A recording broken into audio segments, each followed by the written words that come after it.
Hello everyone, welcome back to my YouTube channel. আজকের ভিডিওতে আমরা উডের ব্যবহার শিখব উডের কিছু ফিক্সড স্ট্রাকচারের মাধ্যমে। এখানে কতগুলি স্ট্রাকচার তোমরা উডের দেখতে পাচ্ছ। এই স্ট্রাকচারগুলিকে বোঝার পাশাপাশি তোমরা যদি মুখস্থ করে নাও তাহলে কিন্তু উডের ব্যবহার নিয়ে তোমাদের আর কোনো সমস্যা থাকবে না, এবং এই স্ট্রাকচারগুলিকে ব্যবহার করে তোমরা ডেলি লাইফে যে ধরনের কথাবার্তা হয়ে থাকে সেখানে কিন্তু তোমরা উডকে ব্যবহার করতে পারবে। তো তোমরা যদি এই স্ট্রাকচারগুলির ব্যবহার জেনে না থাকো তাহলে কিন্তু ভিডিওটা পুরো শেষ পর্যন্ত দেখতে থাকো। তাহলে আমাদের প্রথম স্ট্রাকচারটা কি না, আই উড সে, যার বাংলা মানে কি আমি বলবো। এখানে বলবো বলতে কিন্তু আমি ফিউচারে কোনো কিছু বলবো সেক্ষেত্রে ইউজ করা হয়নি।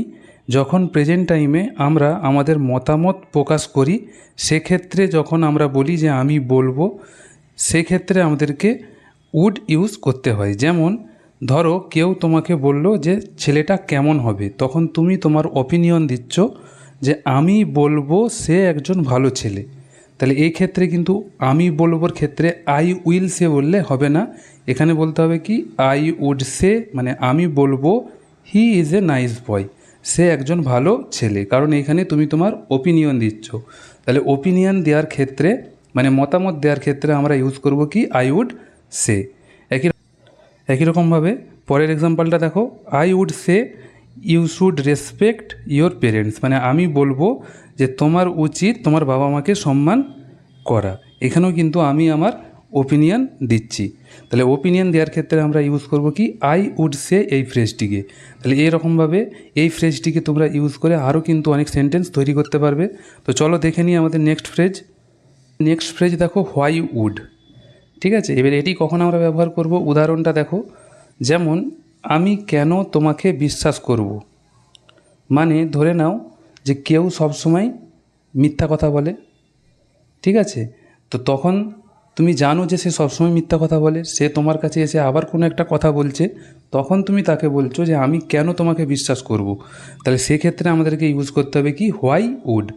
তাহলে why would I believe you, মানে আমি কেন তোমাকে বিশ্বাস করব। একই রকমভাবে আমি কেন ওটা করব, why would I do that, মানে তুমি কোনো কাজ করোনি কিন্তু তোমাকে কেউ বারবার ফোর্স করে বলছে যে তুমিই কাজটা করেছো। এক্ষেত্রে যখন আমরা বলবো যে কেন আমি ওটা করতে যাব, সেক্ষেত্রে আমাদেরকে উইল ইউজ করলে কিন্তু হবে না, কারণ আমি প্রেজেন্ট টাইমেরই কথা বলছি, সেই জন্য এখানে আমাকে ব্যবহার করতে হবে উড। তো why would I do that. একই রকমভাবে আমি কেন তোমাকে ভুল ভাববো, why would I think wrong about you.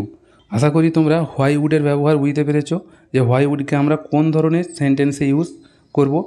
এবার আমরা দেখুন আমাদের পরের ফ্রেজটা কি উড রেদার, যার বাংলা মানে কি বরং, মানে যখন তোমাকে দুটো জিনিসের মধ্যে চয়েস করতে হবে সেই ক্ষেত্রে আমরা উড রেদার ব্যবহার করে থাকি। যেমন আমি বরং আজ রাত্রিতে এখানেই থাকবো। তাহলে আই উড রেদার মানে আমি বরং, স্টে মানে কি থাকা, হেয়ার মানে কি এখানে, টু নাইট মানে আজ রাত্রিতে। তার মানে দেখো এখানে আমি এই বরং এই কথাটার মাধ্যমে কিন্তু আমরা বুঝতে পারছি যে এখানে কিন্তু আমার কাছে একটা চয়েস নেই, আমার কাছে দুটো চয়েস আছে। সেই জন্য আমি ইউজ করছি কি আমি বরং এখানেই থাকবো। যদি আমার কাছে চয়েস না থাকতো সেখানে আমি বলতাম যে আমি আজ এখানে থাকবো, কিন্তু আমার কাছে যেহেতু আর একটা চয়েস আছে সেই চয়েসটা আমরা উল্লেখ করি বা নাই করি, আমাদেরকে ইউজ করতে হবে কি উড রেদার। একই রকমভাবে দেখো, আমি বরং মরবো তবুও ভিক্ষা করব না। তাহলে দেখো এখানে কিন্তু দুটো জিনিস দেওয়া আছে, তার মধ্যে তুমি কোন জিনিসটাকে চয়েস করবে সেখানে উড রেদার ব্যবহার করব। তাহলে এখানে দেখো আমি বলছি কি আমি বরং মরবো, সেই জন্য হবে কি আই উড রেদার ডাই দেন বেগ, তবুও ভিক্ষা করব না। তাহলে প্রথম সেন্টেন্সটা এবং দ্বিতীয় সেন্টেন্সটার ক্ষেত্রে পার্থক্যটা কি না, প্রথম সেন্টেন্সেও কিন্তু দুটো চয়েস দেওয়া আছে, দুটো চয়েসের মধ্যে শুধু আমি একটা জিনিসকে চয়েস করেছি, কিন্তু দ্বিতীয় সেন্টেন্সে দেখো দুটো চয়েস দেওয়া আছে এবং দুটো চয়েসের মধ্যে কোনটা করব সেটাও বলছি, আবার কোনটা করব না সেটাও বলছি। তাহলে এই রকমভাবে আমরা উড রেদারকে সেন্টেন্সে ইউজ করতে পারি। আশা করি তোমরা বুঝতে পারছো। তো নেক্সট ফ্রেজটা দেখে নিই, উড লাইক টু। এটা প্রায় তোমরা সকলেই জানো, যার বাংলা মানে কি চাই বা চাইবো।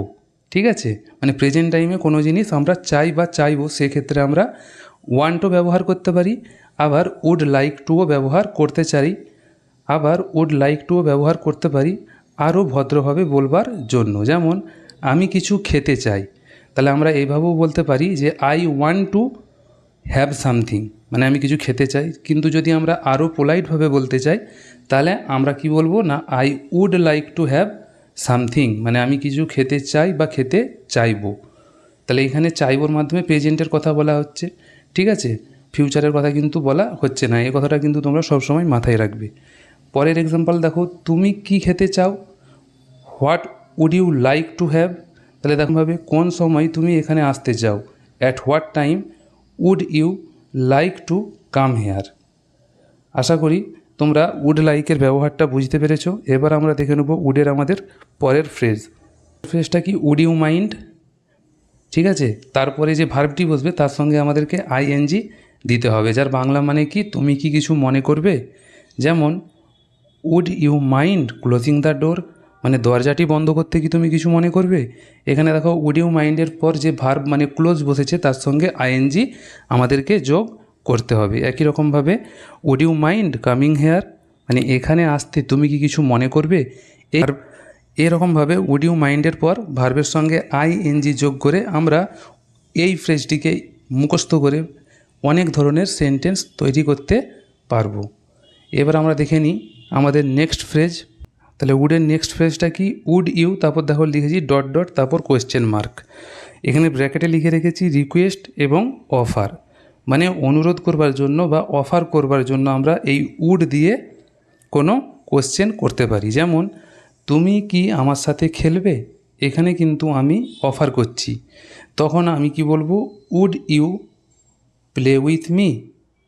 একই রকমভাবে প্রশ্নটার সমাধান করতে তুমি কি আমাকে সাহায্য করবে, এখানে আমি কিন্তু রিকোয়েস্ট করছি, তাহলে কি বলবো না would you help me to solve the question.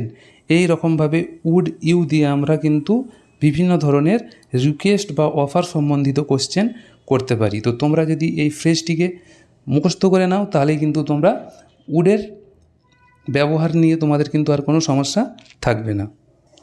এবার দেখে নিই আমরা উডের লাস্ট ফ্রেজ কি না, would it be okay if, তারপর ডট ডট, তারপর কি কোয়েশ্চেন মার্ক, যার বাংলা মানে কি এটা কি ঠিক হবে যদি। প্রথম উদাহরণটা দেখো যে এটা কি ঠিক হবে যদি আমি তোমাকে চড় মারি, would it be okay if I slap you. এটা কি ঠিক হবে যদি আমি তোমার বাড়িতে যাই, would it be okay if I come to your home. আজকের ভিডিওতে এই পর্যন্তই। আশা করি তোমরা যদি এই উড সম্বন্ধিত সমস্ত ফ্রেজগুলি মুখস্থ করে নাও তাহলে কিন্তু তোমাদের উডের ব্যবহার নিয়ে আর কোনো সমস্যা থাকবে না, এবং এইগুলিকে ইউজ করে কিন্তু তোমরা ডেলি লাইফে অনেক ধরনের ইংলিশ সেন্টেন্স তৈরি করতে পারবে। যদি তোমাদের ভিডিওটা ভালো লেগে থাকে অবশ্যই কিন্তু চ্যানেলটিকে সাবস্ক্রাইব করে ভিডিওটিকে বন্ধুদের সঙ্গে শেয়ার করো। Thank you for watching this video.